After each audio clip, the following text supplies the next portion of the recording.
한 여성분이 1980년도 80년 초에 이제 결혼을 하게 되었습니다. 친척의 어떤 소개로 이렇게 결혼을 했는데 그 결혼으로 인해서 그분은 종갓집의 맏며느리가 되어서 1년에 큰 제사만 해도 8번이 넘는 그런 제사를 치러야 했습니다.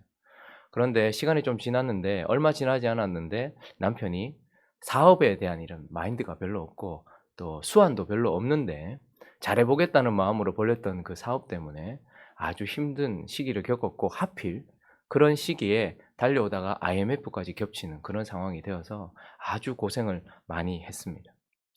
한 번은 딸아이가 이제 힘들고 어려우니까 남편은 계속해서 또 술을 의지하게 되고 그리고 빚독촉하는 사람이 전화만이 아니라 집에도 찾아오는 이런 일들이 있다가 어느 날은 딸아이가 그게 너무 무서웠는지 저금통, 그 빨간색 돼지 저금통을 이렇게 가지고 와서 "엄마 이거라도 아저씨들한테 줘서 돌려보내주세요. 무서워요." 이렇게 얘기합니다.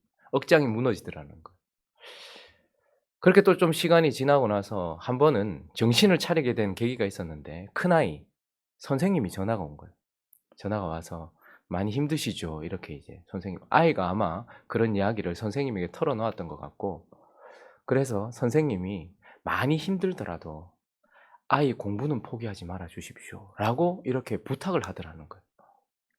그때 이 어머니가 정신이 번쩍 들었다는 거예요. 그래서 그때부터 악착같이 돈 되는 일이라면 뭐든지 하면서 그렇게 수십 년을 보냈고 지금 여기까지 와 있습니다. 큰아들이 이제 물어요. "엄마, 엄마는 왜 이렇게 살았어요?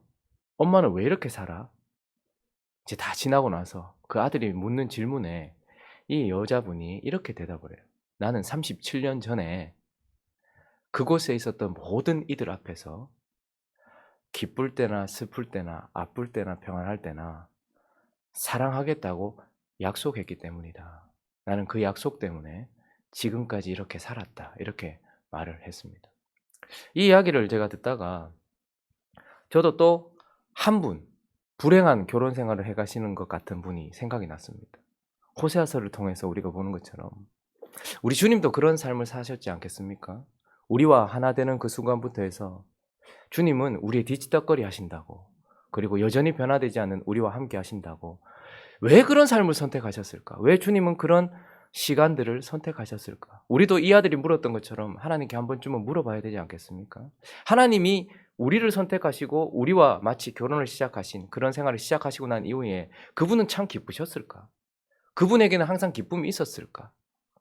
늘 죄 가운데 있는 우리의 그 죄된 어떠함을 정리하시는, 그리고 늘 주님을 떠나는 우리의 마음을 늘 지켜보셔야 하는 그런 하나님. 그런 하나님 앞에 우리도 똑같은 질문을 한 번쯤 해 봐야 되지 않겠습니까? 하나님 왜 이런 선택을 하셨습니까? 왜 이렇게 사십니까? 오늘 본문은 하나님께서 왜 그런 선택을 하셨는지를 말해 주는데 1 절을 보면 첫 번째 뭐라고 말씀하고 있습니까? 여호와께. 오늘 그 여인이 대답했던 것과 똑같은 대답을 하나님께서 우리에게 주시는 것 같습니다. 나는 약속한 하나님이지 않느냐. 나는 영원 전에, 시간이 있기 전 영원 전에 성부와 성자와 성령 하나님이 어떤 자들을 창조할 것이고 그들 중에 얼마를 구원하기로 그때에 약속했지 않느냐. 아버지는 성자와 성령에게 아들을 주기로 약속했고 성자는 생명을 주기로 약속했고 성령은 더럽고 추악한 우리 가운데 와서 함께 하시기로 그분들 안에 먼저 약속한 나는 여호와지 않느냐. 뿐만 아니라 시간이 시작된 그때에 나는 처음 아담에게서부터 시작하여서 내가 구원할 자들에게 약속했지 않느냐. 나는 그들의 하나님이 되고 너희는 내 백성이 될 것이라고 내가 약속한 여호와이지 않느냐. 그러므로 내가 왜 이런 삶을 살며 내가 왜 이런 길을 걸어가고 있느냐고, 나는 너희와 약속했고 우리 안에 약속이 있는, 그렇게 하기로 약속한 여호와이기 때문에 그렇다라고 우리에게 대답을 하십니다. 그런데 그런 삶을 사시는 하나님이 우리에게 딱 한 가지를 요구하는 게 있으시더라고요. 여러분, 하나님께서 우리에게 많은 걸 요구하시던가요? 하나님이 요구하시는 건 딱 한 가지더라고요. 여호와께 감사하라. 이게 그런 삶을 살고 계시며 지금도 그렇게 하고 계시는 하나님이 우리에게 요구하시는 유일한 한 가지더랍니다. 감사하라. 왜 하나님은 이 큰 대가를 지불하시고 우리를 그렇게 사랑해 주셨음에도, 그리고 앞으로도 그렇게 하실 것임에도 불구하고 단지 이것 하나 원하실까? 시편의 마지막으로 달려가고 있고 또 지금까지 달려오면서 하나님께서 결국 가장 높은 수준에 있는 것은, 우리에게 가장 받으시고 싶은 것은 바로 우리가 마음을 다하여 하나님께 드리는 감사라는 것을 보게 됩니다. 왜 하나님은 감사하라고 하실까? 우리는 왜 하나님께 감사를 드려야 하는가? 그 첫 번째 이유는, 감사하는 그 순간 하나님 자신을, 오직 하나님만을 바라보기 때문에 그런 것일 겁니다. 1절부터 3절까지 우리 다시 한번 읽어볼까요? 시작. 여호와께 감사하라. 그는 선하시며 그 인자하심이 영원함이로다. 신들 중에 뛰어난 하나님께 감사하라. 그 인자하심이 영원함이로다. 주들 중에 뛰어난 주께 감사하라. 그 인자하심이 영원함. 감사의 시작이 어디서부터 시작되는지를 한번 보십시오. 여러분 136장을 내일까지도 살펴보겠는데, 하나님께 감사하는 이유들이 여러 가지가 나옵니다. 승리를 주시고 기업을 주시고 은혜를 주시고 나를 돌아봐 주신, 선물을 주신 하나님이기도 해요. 그러나 감사는 거기서부터 시작되지 않습니다. 그게 가장 마지막에 나옵니다. 하나님은 또한 우리에게 구원을 주신 하나님입니다. 하나님께서 구원하신, 그런데 이 감사의 시작이 그 구원해 주신 하나님, 여러분 선물 받고 감사하는 것보다 더 높은 수준은 이거 안 주셔도 나를 구원해 주신 것만 해도 감사합니다 하고 그것을 기억하고 감사하는 것이 얼마나 높은 수준입니까? 그런데 거기서부터 시작되지도 않습니다. 그리고 더 올라가서 우리를 창조해 주시고 우리의 모든 것들을 조성해 주신 그 하나님, 구원보다 더 한 차원 높은 창조주 하나님께 감사하는 것, 거기서부터도 시작되지 않아요. 오늘의 감사의 시작은 바로 여호와께 감사하라. 그는 선하시며 그 인자하심이 영원하미로다. 신들 중에 뛰어난 하나님, 주들 중에 뛰어난 주, 우리와 언약하셔서 그 언약을 지키기 위하여서 자신의 삶 전부를 드린 하나님이 신들 중에 뛰어난 하나님이요 주들 중에 뛰어난 주다. 창조주여 우리를 구원하신 구세주다라는 그분 자신을 보면서 감사가 시작되고 있는 것을 보게 됩니다. 뿐만 아니라 그분의 성품, 그분이 선하시며 그 인자하심이 영원하기 때문이다. 여기서부터 감사가 시작되는 것입니다. 우리가 기도와 간구를 드릴 때는요, 우리가 원하는 것에 초점이 맞춰지기도 합니다. 내가 지금 큰 문제에 봉착했고 내가 지금 참 어려운 문제에 봉착했을 때 우리는 기도로 하나님께 나아가요. 근데 그 기도 가운데서는 이 문제 해결이 초점이 맞춰져서 이 문제를 해결해 주시고 또 우리의 기도를 들어주실 하나님을 바라보지 아니하고 주실 것을 바라볼 때도 있습니다. 그러나 찬양과 감사는 다릅니다. 기도하다가 내 문제에 더 몰입되는 경우도 있고, 기도하다가 내가 받고 싶은 선물에 더 몰입되기도 해요. 그래서 이것 주실 하나님이 아니라 요것에 지금 집중하여서 하나님께 외치고 소리칠 때도 있단 말이에요. 그러나 감사는 완전히 다른 겁니다. 감사는 이 감사거리를 주신 하나님께 내 시선을 고정하게 되어 있습니다.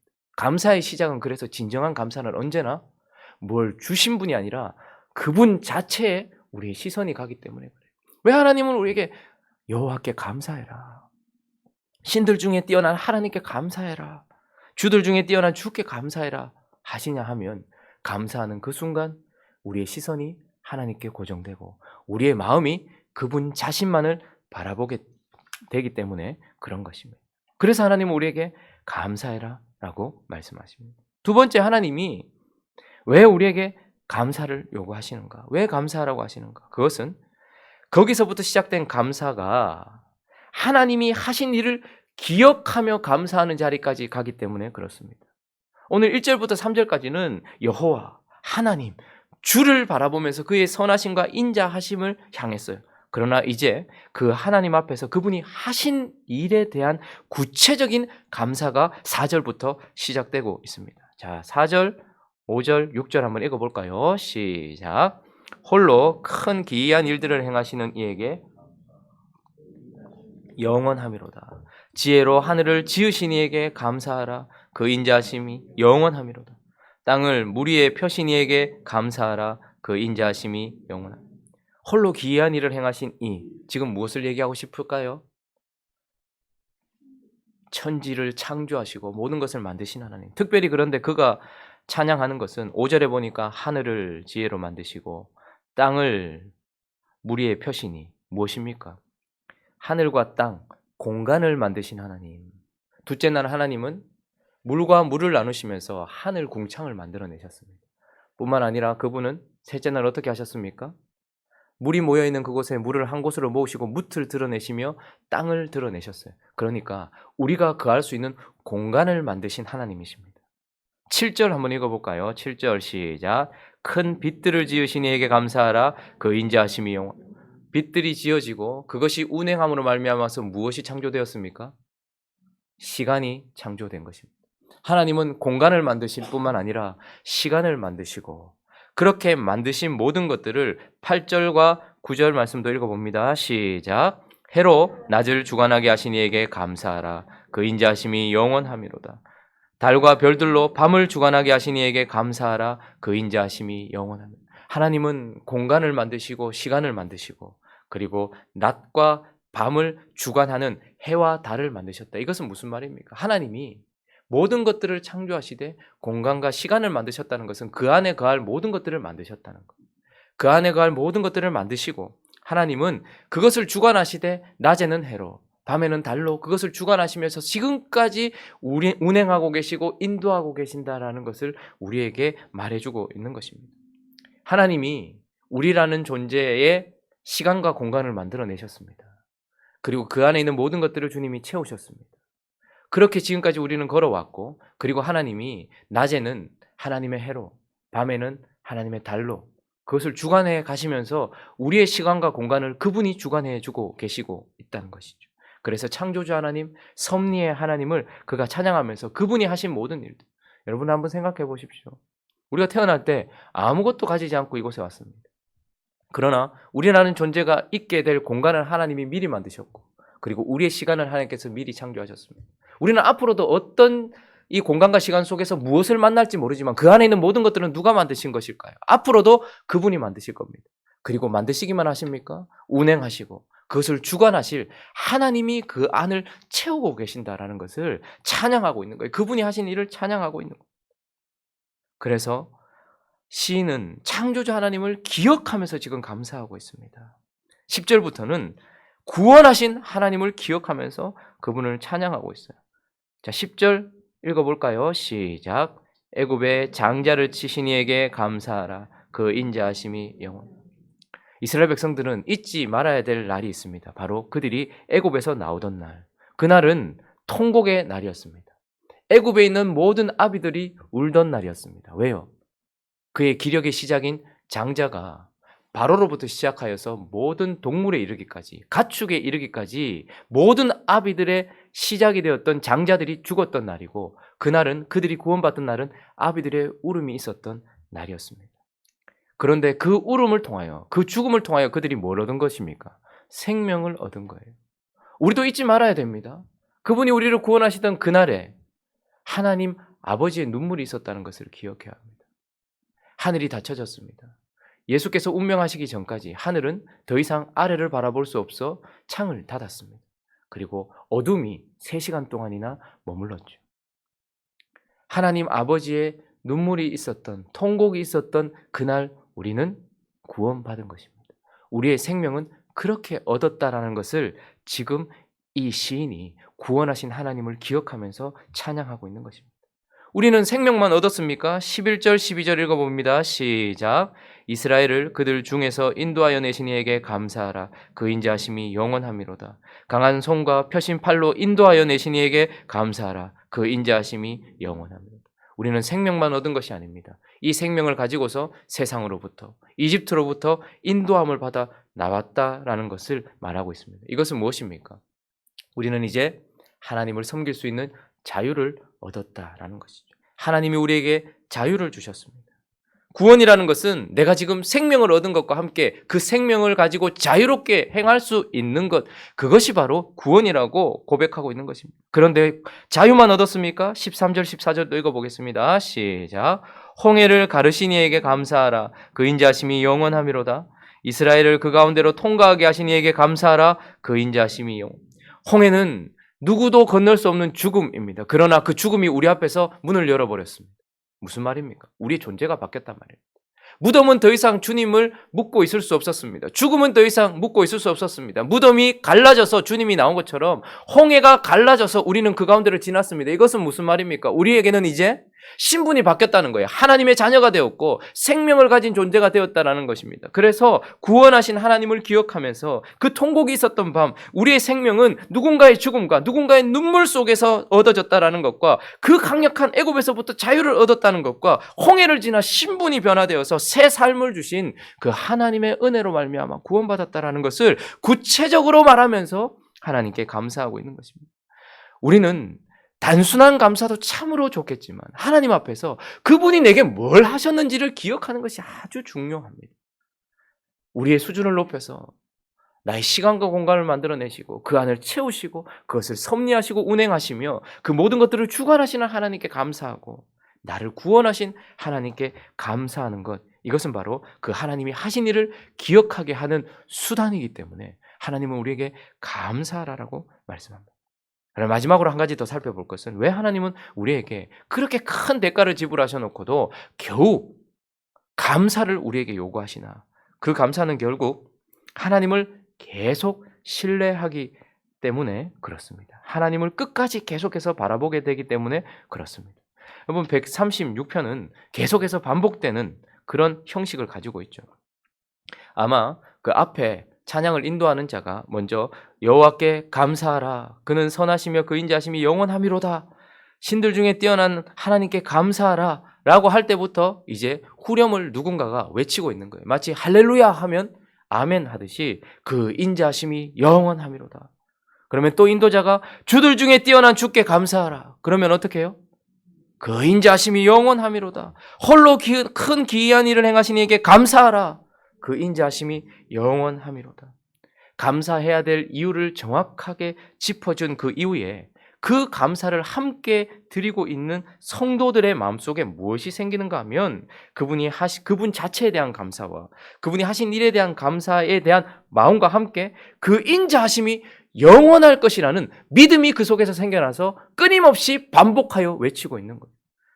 여러분 이게 단순하게 그냥 이거 그냥 운율 맞추기 위해서 그랬나 보다 하는 것이 아니라 이것은 감사라고 말하는 찬양을 인도하고 있는 자와 찬양을 인도하는 자를 통하여서 일하시는 하나님이 왜 감사해야 되는지에 대한 말하는 순간 그 말을 듣고 있는 모든 자들이 그 인자심이 영원함이라는 그런 그 속에서의 고백이 터져 나오고 있는 것입니다. 이것이 무엇을 뜻하는 것일까요? 그 하나님이 그 인자하시고 그 풍성하신 은혜로 우리를 붙들어 주시는 그 선하신 하나님이 그 존재 자체로 여전히 내게 있을 것이라는 믿음을 만들어내고 있는 것입니다. 그리고 나를 창조하시고 운행하시고 주관하시고 나를 구원하신 그 하나님의 그 행위들이 계속해서 앞으로도 내게 이어질 것이라는 것을 지금 마음속으로 믿음으로 고백하고 있는 거예요. 이건 내가 막 믿음으로 하나님 그렇게 해주십시오라는 요청이 아니라 가만히 들어보니까 그분이 앞으로도 그렇게 행할 것이라는 그런 믿음의 고백들을 만들어내고 있고 믿음의 고백이 되어지고 있는 것을 보게 되는 것입니다. 세상의 노래는 참 부르기가 쉬워요. 그리고 세상의 노래도 무엇인가를 만들어냅니다. 여러분 보면 세상의 노래의 주제는 아마 이걸 것입니다. 내 꿈을 펼쳐라 하면 사람들이 어떻게 할까요? 내 꿈을 펼쳐라 이렇게 반복하여 자기 마음을 드러냅니다. 세상은 자기 꿈을 펼치라고 이야기하고 있고 그런 이야기를 하는 순간 세상에 있는 사람들의 마음속에는 무슨 마음이 들까요? 그래, 내 꿈을 펼치기 위하여 최선을 다하자. 나 자신 하나 믿고 열심히 살아가자. 그렇게 저는 이 노래가 들릴 때마다 사실 오싹합니다. 많은 사람들이 이 노래를 들으면서 내 꿈을 펼쳐라. 세상의 찬양을 만들어내고 있는 인도자가 그렇게 노래하면 많은 사람들은 삶으로 고백하면서 내 꿈을 펼쳐라 하면서 나아가죠.